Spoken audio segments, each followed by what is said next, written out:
What do you think when you see all the young guys wearing the shiesties? Nothing. If I'm in the club and you mean mug me, I'ma up and blast it, chopper bullets blasting, now he Somalian gangs are taking over, they're coming deep, and there's a lot of rivalries. North Minneapolis has a big rivalry with the highs and the lows. Super precise, I tap the button, come on, watch me dress the crowd. Them niggas always gonna be mad, they know that little bro walked them down.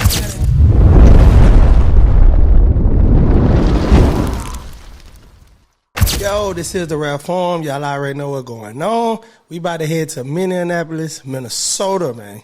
They supposedly got a Somalian gang war going on. I had no idea the Somalians was getting busy like that in Minnesota.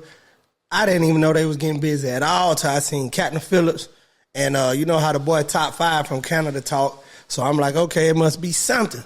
But after watching this video, man, I got to react to it because I ain't had no clue. And I'm sure a lot of my viewers ain't had no clue either, man. Minneapolis, Minnesota, man. Y'all make sure y'all hit the likes and subscribe. We about to jump right into it right now. We stay dangerous, we stay safe. I got kids to make it home too, you feel me? Yeah. How many times did you use that? 15, 20 times maybe. Red Sea, man. See the Riverside. The Cedar Riverside community is remembering a store clerk shot to death during a possible robbery attempt. Damn. What the hell is that? Close it, man. Yeah. All right. Ain't no closing up. Action! What you talking about? You gotta do it with some passion. Today we head to Minneapolis, and we find ourselves in the middle of a Somali gang war. This is one of the first places we've covered that the guys that invited us thought it necessary to provide us with security. Minneapolis is world-renowned for its strong pocket of Somali culture, and here you'll find the gamut of Somalis, from honorable clergymen to fraudsters, from U.S. senators to dudes catching bodies in the street. And for some people, their only reference to Somali culture might be in the Tom Hanks movie Captain Phillips. Well, there's more to know. Like many recent immigrants, Somalis have a reputation for being quite entrepreneurial. They are also known for being family-oriented, and as a community, they are dedicated to their faith. This defines a large portion of Minneapolis Somalis. But for the Somalis running the street, they have cultivated an entirely different reputation. These are guys that have proven that they are willing to be extremely dangerous. We are going to take you to the belly of the beast where an active turf war is going on. We're going to talk to both sides of the equation, and we're also going to talk to elders to see if they can lend clarity and peace to the future of this situation. Folks, it's time to get boots on the ground. But first, a quick announcement.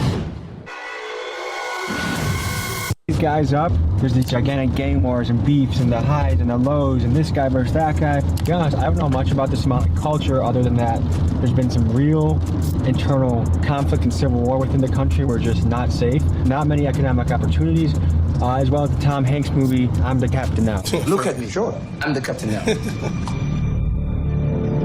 We're meeting a bounty hunter slash That's what Top 5 look like. You guys know we don't go anywhere with security. We don't have an aggressive approach. I just don't feel a need for having security.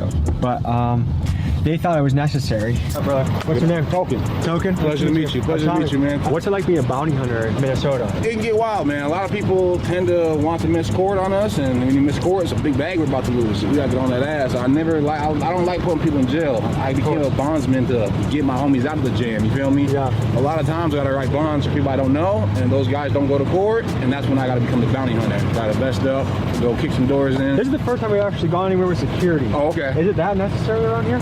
For G-Money, yeah. G-Money is a controversial Minneapolis drill rapper that sounds like this. I'm super precise, I tap the button, come on, watch me dress the crowd. Them niggas always gonna be mad, they know that little bro walked them down. Got a glizzy poke right through my sweat. My little brother high as hell, he doing drugs while on the test. The front line in the trenches, you can't tell us about this war. Niggas. And while many in this Hey, hold on, man. In the comment section below, y'all let me know if it's okay for a Somalian to say the N-word, bro. In my personal opinion, no sirski. But, hey, it is what it is, man, at this point. city rock with him. The word around town is he has a lot of enemies, which makes him a dangerous man to be around, and hence the security. What's this summer look like so far? It's been relatively quiet compared to the last couple of summers, because when George Floyd happened, shit flared up. Rest like in peace, George Floyd. If I was to compare it for the last couple of years, it's been relatively quiet, but it's still active as hell. Somalian gangs are taking over, they're coming deep, and there's a lot of rivalries. North Minneapolis has a big rivalry with the highs and the lows, and there's a street that literally divides the highs and lows. It's called Broadway. So on Broadway, you want to tread lightly because that's where the ops be at. Broadway, where it go down. That's the middle of the vision. That's where it gets spicy at, man. I'm seeing what's going on. I gotta say, what up, Minneapolis? Alright, Murder we outside. Why you call it Murderopolis? It looks friendly around here. It's friendly for some people, and it gets dirty for some people. There's sides, you know what I mean? You might see shit popping up, you might not see shit popping up. How have things been lately? Ever since this year started, other than that, the cop getting killed and all that shit, yeah, it's been good. Was it a Somali cop? No, it was a black cop. Are there victims inside? When Officer Jamal Mitchell rolled up to the scene of Blaisdell Avenue and found 2 people injured in the street, when Officer Jamal Mitchell asked Muhammad whether or not he was okay, that is when Muhammad pulled out a handgun and started shooting at Officer Mitchell. Damn. They going crazy. They shooting police 3 in 3 months. They don't care who you is in Minneapolis, man. You can get it too. Crazy work. On that dude who shot the black cop. I was actively looking for the guy, Mustafa Muhammad. What was the community's reaction to the cop dying? Oh, crazy. That's been the 3rd cop shooting in Minneapolis, Minnesota area in like the last 3 months. Because George Floyd happened here, is it hard to support police? Like, are people scared to be vocally supportive? 100%. Even when the cop is in the road? 100%. Do you feel like the pendulum needs to swing back a little bit? You know what I mean? Before George Floyd, you know what I mean? And after George Floyd, it just made it worse for them. You know what I mean? Yeah. They need to turn this into a stand your ground state. Moms getting carjacked. Carjackings are up through the roof right now. Congresswoman got jacked in her own driveway. Yes. She was defunding the police person, right? Yes, she was. Let's roll the tape on what happened in this way. I think when the police start killing people, man, it don't make they become untrustworthy, man. So we was trained to think that they was here to protect and serve, but when they start killing people, man, the trust for the police is down the drain at this point.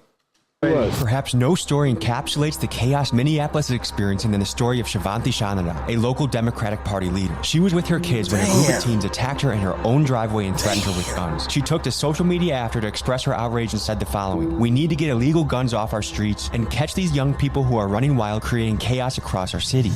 Public service announcement. If you think it's gangsta beating up a woman in front of her own children, you are an absolute bitch and nobody respects you. That's a fact, bro. When I was growing up, it was a code, man, in the streets. No women, no children. Not in these days time. They don't care who you with, man. Dog can get hit up too. Everything getting hit up, man. They ain't got no respect for the code. You can already tell with all the snitching going on. The code is finished. The twist to the story is this same lady, Shivanti, was earlier calling for the Minneapolis police to be abolished. I wonder if her views have changed since this attack. Imagine she had a gun on her. She would have went to jail too. Am I allowed to ask what that is? Oh, it's just a taser. She would have had a gun on her. She would have went to jail. It's crazy. What's the legality on that? Perfectly legal. Yeah? Yeah. You gotta pop that top off. Take that top off. And if someone's resisting, you dry stun them. Yeah. How many times have you used that? Yeah. Off the record, allegedly. 15, 20 times maybe. Well, it sounds like we're protected. On that note, let's go to the next spot. Okay, I see what's going going on. on. Somalian president right now. We're rolling in a nice convoy. We got a car up front, car in back with protection. You gotta stay safe, man. That's legal in Minneapolis? When you got your permit to carry. Yeah. My golly. We ain't playing around. See, down here in the South, you don't need a permit to carry. Open carry. In Minneapolis, you need a permit to carry. It used to be like that down here, but they changed it. That's crazy, man. I think they should make it legal across all states. Got to make the playing field even. We stay dangerous, we stay safe. I got kids to make it on too, you feel me? Outside, it was raining cats and dogs, so we decided it'd be a good idea to head up to the studio and meet with the crew as the G-Money entourage was assembling. The guy that we're supposed to be meeting, one of them is a guy named G-Money, right? Has he ever been on time to anything that you've done with him? I can't say.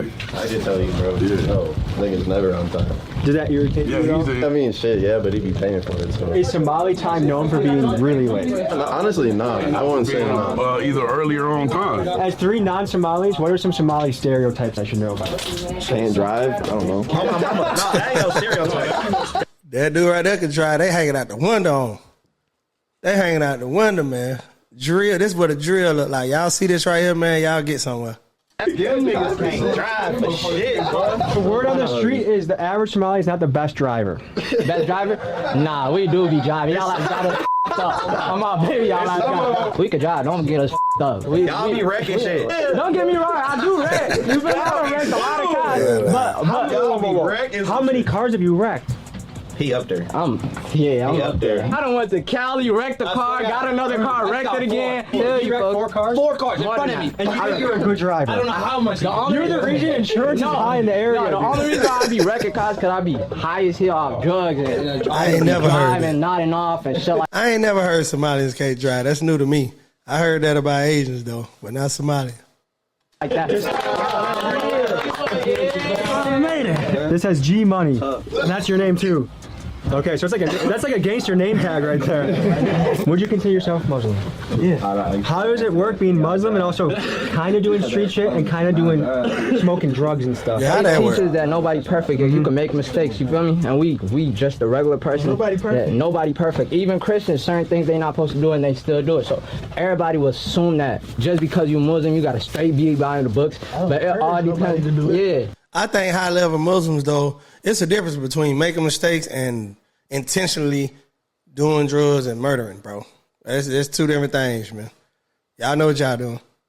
I don't encourage nobody to do anything I do. You know what I mean? It's just the lifestyle we live and certain things help us. Lying. They late to their own interview, man. There was so much smoke accumulating in the studio that I felt like Wiz Khalifa. So we decided to get out of there, get some fresh air, and post up near the train tracks with G Money so we could get to know him a little better.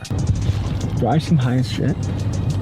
I'm not high as shit, but do I? Okay. We have a lot of factors working against us right now. We have it's rain, there's beef. We have a little bit of that Minneapolis medical in the air. That boy cook. That boy cook. Smoked chicken.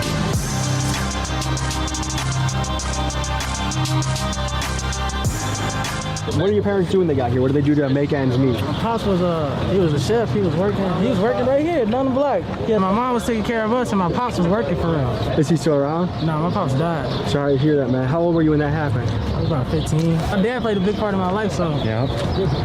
Was it about the same time you hopped off the porch? Nah, I hopped off the porch when I was 13. Okay. That's why. Losing your dad at an age like that, I'm telling you, bro, especially if he was an instrument in your life, it's gonna change you, dog. Either for the good or for the bad. For the juvenile case, man, I was like, I had to do 2 years of juvenile. What'd you get caught for? There's 16 robberies in 2 hours. What? Some dumb shit. What'd you rob? Yeah, we were just robbing everything moving, man. What did your parents think about you hopping into the street? Man, they ain't like that shit. Because they escaped Civil War, right? Yeah. And you came here and chose a life of war. Why? I ain't chose a life of war. The life of war kind of chose me. Oh no, he diabolical with the murder ones on. He ready every day. You wear them right there, I automatically don't trust you. I ain't lying. What are your hopes for the future, Man, I want to make the city a better place one day. How do you want to do that? I help the community now, I just don't show it. Do you feel like the community thinks you help the community? Yeah, certain people. Do you think kids look up to you? Hell yeah, that's a lot of kids look up to me. What is that like? I try to spread a positive message sometimes, but they get such a negative message off my music sometimes. Because your music negative, boy. You lying. Is there an example of something someone took the wrong way? I got little kids be sending me car, like little Kia boys, Minneapolis Kia boys be sending me. Hey, Craig, come here. You look like a ninja, like you're ready to go on top of a building or something. You said what? This was my name, G-Money right here. Oh yeah, this is my baby, man. Come on now. One of the biggest, man. G-Money, we had to switch it up, man. Yeah, one-on-one. There's only one G-Money out here. No cap, bro. Y'all can't do no replicating what we doing. No doubt. One of none. Run up, get done. We're going to K Block, the other Somali side. I don't like them shiesties, man. Boy, them shiesties scare me. I ain't lying. I guess I'm just too old. See you there.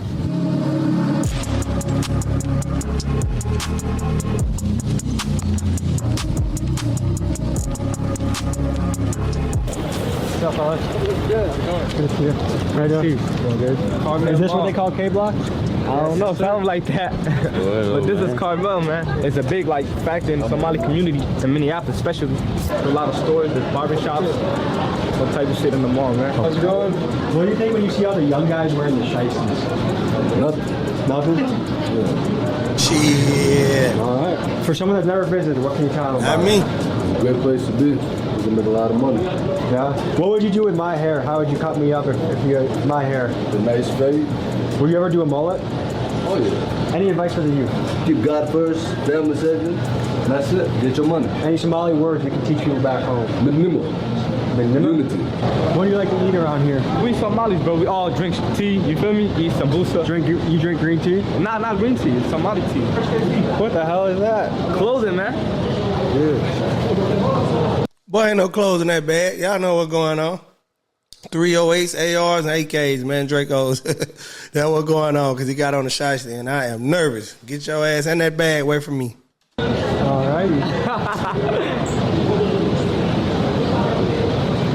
For anyone that's doubting the power of rap music to influence, it looks like New York in here. You guys ever seen New York drill music before?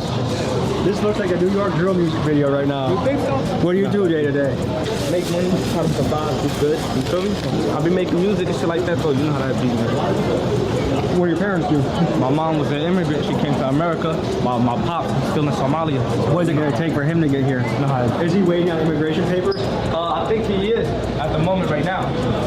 Do you know what it was like when she got the news that, hey, we're going to America? Yeah. It was very exciting for her, you know? Yeah. It was very exciting. I bet it wasn't exciting for your dad to lose his girl and his son, and you over there with your mama by yourself, but you know y'all thugging it. Most kids with single moms gonna end up thugging it, man. That's just my opinion. I was there. Is America what you thought it would be? You come from a third world country. It's a big relief to come to a country like America. Which is more dangerous, Somalia or America? Somalia. Yeah. How do you come up with that name? Okay. How do you avoid being in the beef? What's the best way to do that? Just stay out my way, you're gonna be straight, you know what I mean? What do you guys think about mainstream media? Your business. They're dead. And they're goofy as hell. Free Palestine, for real. Free Palestine, man. Nah, for real, man. Like it's a movie, one job. Action. Fuck you talking about? You gotta do with some passion. Drop my low and I've been waiting. Them niggas still make it happen. In the crib, you get some crazy. Did you want to see my reaction? Jump out cars and lay that belt without no muscle. Hyper right. The bitch keep blocking. This is Mo Jamma. He's a community leader who is... The black culture is so strong, bro. I just got to put that out there, man. Black people, we influence everybody, bro. Everybody love black people except for us. Crazy. Taking a brave and hands-on approach to working with the youngsters in the street, and he speaks with them to encourage a more positive direction for their future. I'm about peace, I'm about unity. In the end of the day, the city got a past, right? It's got a dark past. And I got homies that are about 6 feet deep. I got homies that are doing life. I got homies that will never get to see their families, their kids, their wives. My goal is for everybody to understand that what you just showed them, which I just seen, has more benefit to the community than downfall. That's what I'm talking about. Why aren't they chasing that? These young guys are chasing that. Some of them got, some got different ideas. Go ahead. It'd be hard to chase that when you feel me, when you in a bad predicament. You know what I'm saying? Does living this lifestyle though make the predicament worse? It could make the predicament worse. It will make the predicament. It will make it worse, man. What are you talking about, man? When you living like that, it's coming back. You live by the gun, you die by it. You live by beef, you die by it. Whatever you living by, 9 times out of 10, you dying by, bro. But hey, you never know. You might hit that move that changed your life. You really never know. But at the same time, it's like, it ain't even about all that for real. It's like, what you worry about getting a job, and then you gotta wait 2 weeks for a paycheck when your mom rent due. Some of the shit that they're trying to write that happened for them, I was in there, I seen it. That's not what we're promoting on. That's definitely not what we're promoting. Right. If we can't be a unity, if you can't see how much benefit that what they just showed you brings into this community, then you're looking for the wrong thing. That's definitely what you feel like people don't value the Somali impact on the community? It's not that they don't value the Somali impact. They don't value what the youth brings. That's the issue. I just had a meeting at a park unity that was going on. What that was about was an event that happened 4th of July last year, right? So that whole shenanigans, instead of seeing it as a youth issue, they try to paint it as a Somali youth issue, where individuals that have that 1% income decided to turn on the community and wanted to say, oh, the Somali community is doing this, and the third. They can't control their kids. That's not the picture. That's not what it is. That's what news do, man. That's why Trump called it fake news, man. Because they're going to paint a picture. And the people that's watching it going to receive it just like that. Because a lot of people don't use their own mind. They don't have their own mind and their own way of thinking. They sheep. They definitely could be beneficial. They could add more value to it. There's young men in here that want to add more value, that want to right the wrongs, that want to. Because the youth can really change things. They can change it for the better or for the worse. These guys are the future. They are. They definitely are. This thing ain't never gonna make things more. If it looks like my eyes were darting around during this interview, they were. I had guys behind me with duffel bags with semi-automatic rifles, 20 kids with shiesties moving in and out. It was kind of a chaotic scene. I ain't really too much worried. He wasn't playing, man. That's what I'm talking about. Stay on alert. You one of the only YouTubers I done seen that really stay on alert, because a lot of these YouTubers that go to these trenches, they be oblivious. They be thinking it's sweet. If I change the world, I'm trying to make some money. That's life, bro. And you can't control what the next man doing. You know what I mean? True. You can't do that whatsoever. And then at the same time, you gotta think about this shit like, what you gonna worry about changing the world? Life ain't sweet. You don't see what's happening in Palestine right now? In Gaza? In Gaza, don't nobody talk about none of that shit though. There's real children getting killed every day. That's big facts. And I agree with exactly what he says. If you want to change things, you start from where you're at. The ground that you're standing on. I'm gonna change everything for myself in life. And then you can change everything for everyone around you. Every individual. If I get on, everybody here gonna be on. That's Each one teach big one. facts. Big facts. Each one teach They one. fend for each other. They feed each other. What's your plan to change your life and send it in a great direction? Man, some money, open up some businesses, you know, feed my people. But you know, when you grow up in a predicament I grew up in, you don't really have too much of a plan. You feel me? In this community, we about getting money, pushing positivity. We are Muslim, as you can see what I'm saying? We are brothers over here. So, you know, it ain't nothing about no negativity, gang beef. It ain't nothing about, you know, do drugs, pop pills, none of that. You see what I'm saying? We're gonna bounce out of this area, but can we walk with you and ask you some questions? Yeah, my bro, stay with me though. Oh, everybody? No, just them That's right here.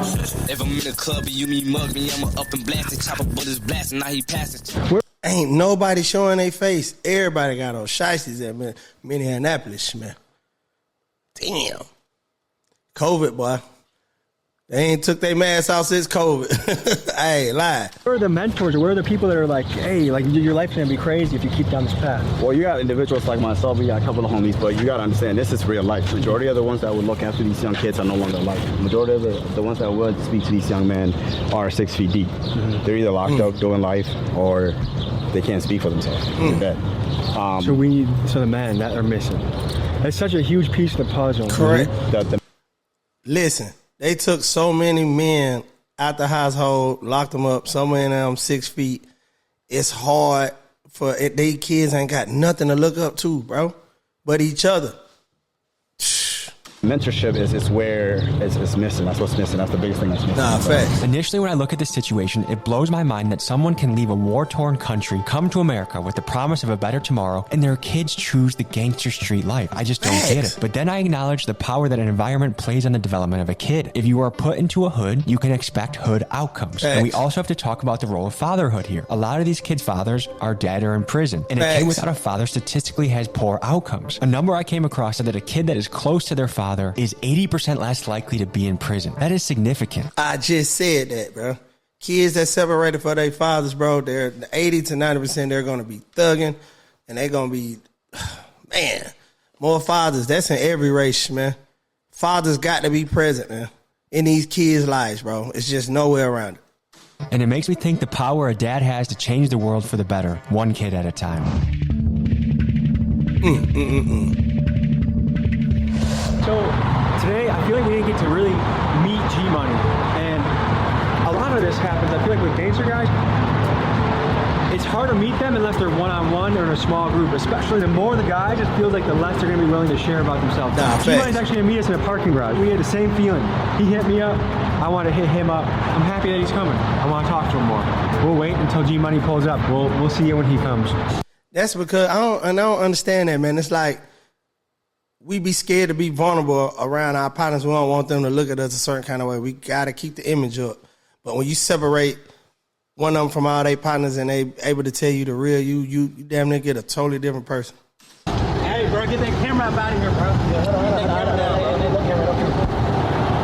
But like, if we did an interview out here, would that be cool, G-Money? What do you think? It's somewhere a little bit better around here. St. Paul's all open. I'm going to go somewhere else in St. Paul. Well, what's on your mind, man? I want y'all to get to know me for real, man. I know you. What was your childhood like, dude? My childhood was, I mean, it's not your normal childhood, like, you know, your parents grew up rich or none of that shit, you know. We grew up in the hood, you feel me? I grew up, people think I'm from Riverside or something, you know, so a lot of people think I'm from Riverside, and, like, I'm not from Riverside, but it was mostly my mom that took care of us, and my daddy was really, like, he was in and out of my life, but he was in my life for real. Did your mom and him not have the best relationship? Yeah, they ain't had the best relationship, you know, but he still had a good relationship with me. My mom really helped me up. She really kept me together and shit. But even my mom, she struggled her damn self. Like, she handicapped her damn self. So, you know, I'm the man of the family. I take care of shit. You feel me? Like, it sounds like a lot of pressure. Man, it is a lot sometimes, man, you know, but it ain't never a lot. I guess my natural instinct is always to make peace. Like, I like being neutral where I go. I like people liking each other. And, you know, like when I hear, okay, like there's a big beef going here, or highs and lows there, or, you know, this crew doesn't like that crew, or K Block versus C or whatever. Like, my natural instinct is like, how do you bring these people together? And is it possible? And does it go back generations, or is it possible to be healed? I mean, what do you think about that? Man, I feel like it's possible. Like, it goes back generations, but like that generation that went back to it, and what they're fighting over now and what they're beefing over now ain't got nothing to do with what happened in the generation. That's what I'm saying. Like, beefs usually just, it start off some real deal beef, and then once you get to beefing for so long, it's like you don't even know what you beefing for, man. It's really petty at the end of the day.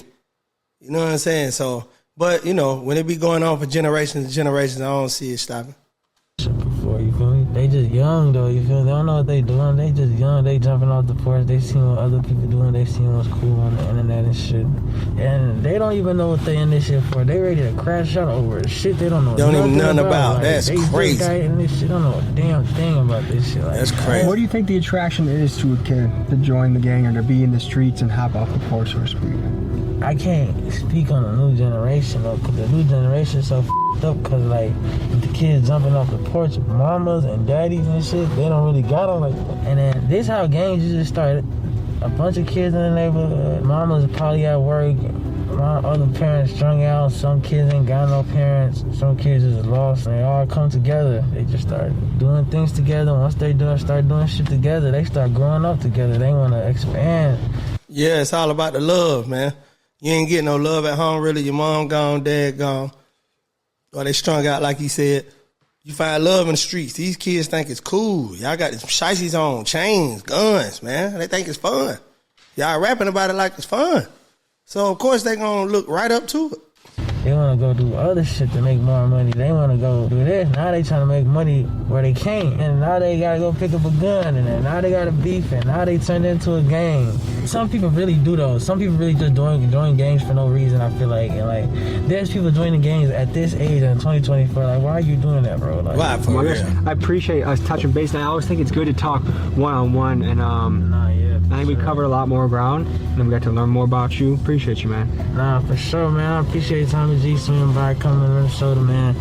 Mo took me through the Carmel Mall to speak with business owners, where I saw the hustle and bustle of entrepreneurs working hard. He then took me to speak with a religious leader and elder who I wanted to talk to get his perspective both on Somali history and his thoughts on the gang and violence amongst the youth. This is what he had to say. How are you? Good. How are you? Good. So you visiting us from Minnesota or from somewhere? From Milwaukee. Milwaukee, yes.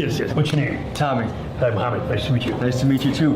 So, tell me, what happened in Somali that caused people to come to America in large numbers? Yeah. Well, Somalia, when I grew up, was nothing different than what we have in America. The country was prosperous.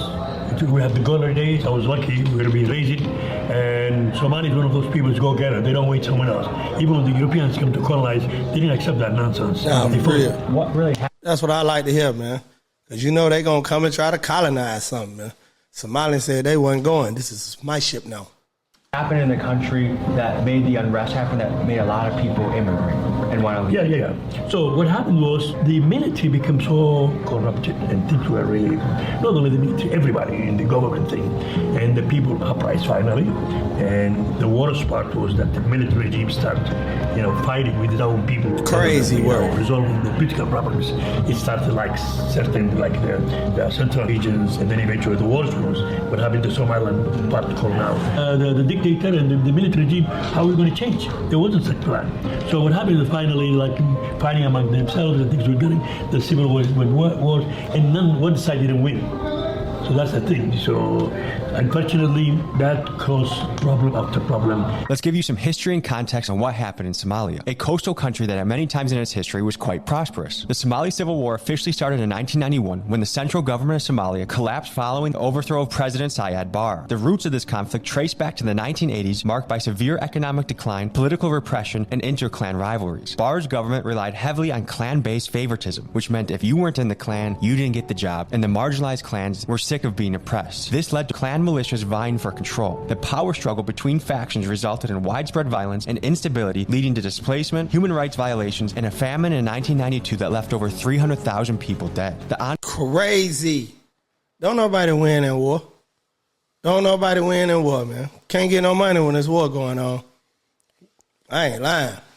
I know it's needed, but you forget about the people, man, the casualties, man. Ongoing conflict led many Somalis to flee their homes, seeking refuge in other countries. One of the major hubs for refugee settlement was Minneapolis, Minnesota.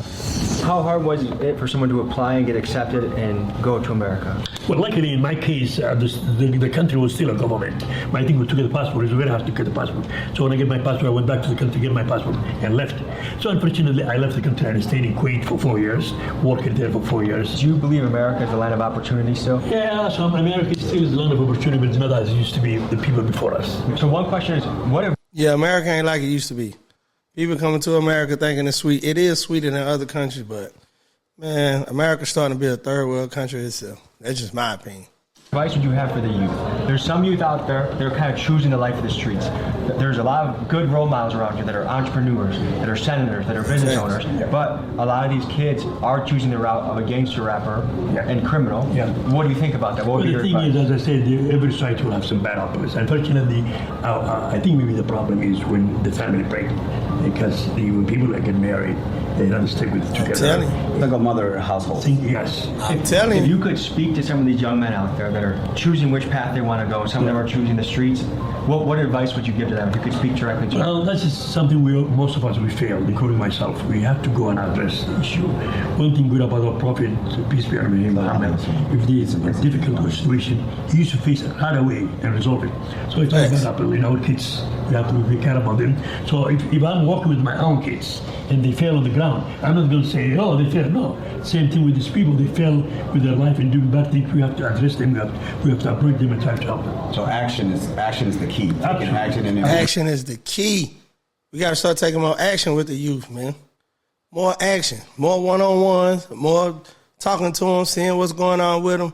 But I'm going to keep it real, man. The youth now, they ain't trying to hear that, man. They ain't trying to hear you. I ain't lying.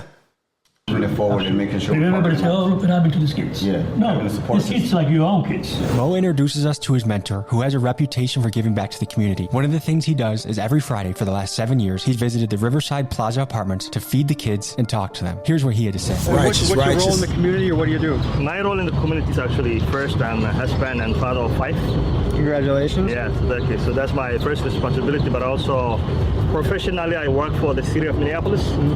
We take care of all the parks, lakes. A lot of people, they escape Civil War, and they started building their own community, their own businesses, and starting to prosper. Yeah. And yet the kids chose, instead of peace, which they easily could have chosen, maybe not, but it seems like, why did the kids choose war again? I really don't like us to paint a picture where we think every kid... A small percentage of the young men. And it comes with the environment. It comes with... The environment, every time. This is a country where our kids are struggling in schools. Our kids are dealing with a lot of mental health. And it's a bit used, but we don't address that. We don't talk about that. So I'm trying to paint the picture. Yeah, we always talk about the environment, where they from and all that, but it's a lot of factors. Like the educational system is a factor, bro. The mental health, things like that is a factor, bro. And we got to start factoring that in, too. It ain't just because they see rap music and they want to be like them. Like, it be a lot going on with these kids in America, bro. It be a lot going on. We have kids struggling in school. We got COVID-19, online learning, and then we eliminated funding for after-school programs, which to me is it's kind of insane. Yeah, it's insane. And so it was a perfect storm that's resulted in kids that are younger and younger getting involved in game violence. Yes, absolutely. Yeah, back in the day when I was growing up, man, we had after-school programs for the kids. We had them.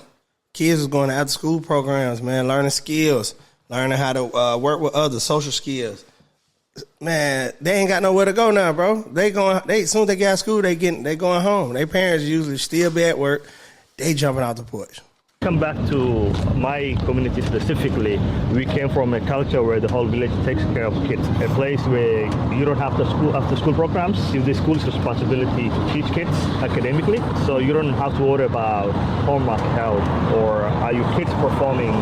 Are they doing well in school? Well, something you brought up that I do think is a trend throughout America that is worth being brought up is this. We used to survive on eras where there could be the man would go work, they could support 5 kids, the mom could stay at home, and there was a lot of hands-on parenting. Yeah. Now there's a lot of divorce and there's a lot of 2 parents working, and so the kids are left unsupervised they have a lot of time in their hands. Yes. And when you add that to social media and the devices that they have, a lot of times things happen online without even knowing. I started with being a father of 5, right?